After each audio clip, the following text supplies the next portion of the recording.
Let's go, y'all. Just got out of work. My ex texted me last night at 1 in the morning. She said, "Hey, just wanted to check up on you. I know everything's crazy right now with the ICE raids. I hope your family is okay."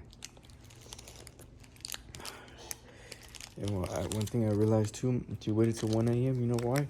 Because that's when it gets quiet. She wasn't texting me during the day because she had all those distractions. She's not thinking me during the day. She put me through so much pain, bro. And if she had texted me 4 days ago, I would have responded like a dumbass. But I talked to God, and I kept seeking Him, and I asked God, just like how Jesus said when He was about to die, He said, "If possible, God, let this cup pass by me, but let your will be done and not mine." And I kept having this prayer that, if possible, God, allow her to come back to me when she's faithful and a God-fearing woman, right? But if that's not your will, show me a sign. And I got the bright idea. The timing is crazy. I got the bright idea to go on my computer and look at her Instagram there because she had me blocked.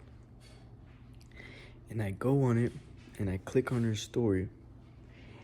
And on her story, it was a picture of her and it said, "Any has want to take me out to eat seafood boil, positions available."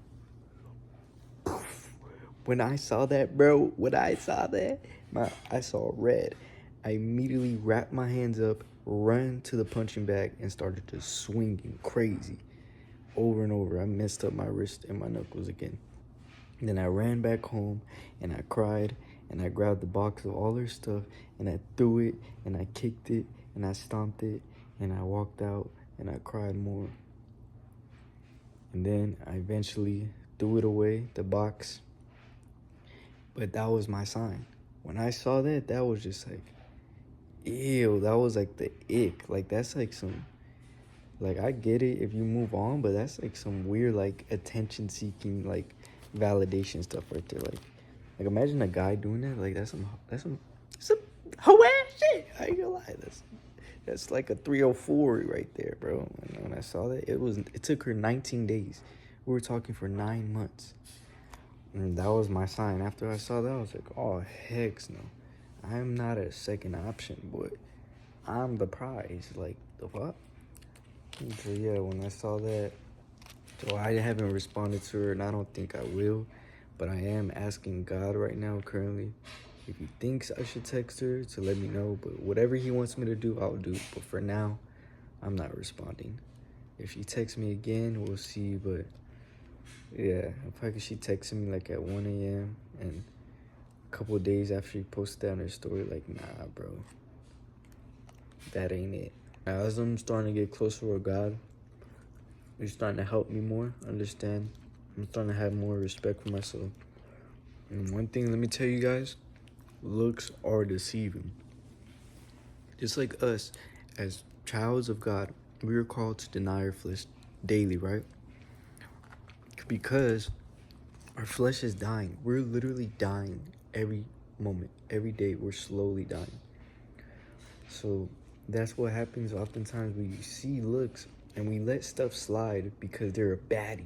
You're like, bro, I don't want to fumble the bag. She's a baddie. So you let other stuff slide. That's not really your morals. Bro, you gotta be picky. Just like if you're getting a tattoo, you can't just get any tattoo. That's gonna be on your body for the rest of your life. Just like with the person, you're gonna be with this person the rest of your life. You're gonna have kids with this person. So you gotta be picky. And me, usually, I would want a woman of God. I would want a woman who dresses modestly. A woman who doesn't want to go out to partying all the time and wants to drink and smoke and does worldly things. Yeah, she was like that, but I let it slide because she was a baddie, because she was pretty, because she had a nice body. And when I was with her, I kept falling into sin. I kept falling into lust. We kept fornicating. Is the right term. And I felt guilty all the time. Every time I go to church and they'll say, "Is anyone backsliding?" I would want to raise my hand every time because I feel so guilty. But ever since we broke up, I haven't been struggling with lust at all. I do get little thoughts, but it's not as bad as it used to be. I feel free from those thoughts. And that's how you know if it's God's will or not. Yeah, y'all. So have some respect for yourself. Be picky with the person you want. Obviously, the looks do care somewhat. You don't want to be with someone chopped and you wake up next to the bed and you get scared. But it shouldn't be your main reasoning why you want to be with someone. Because the spirit is everlasting, but the flesh leads to destruction. Eventually, we're all going to get old and ugly. So it's not always going to matter. And the spirit starts to pick up. After like 3 months of dating with someone, you're not like really looking at their looks anymore. So be smart, y'all. Don't get played like me.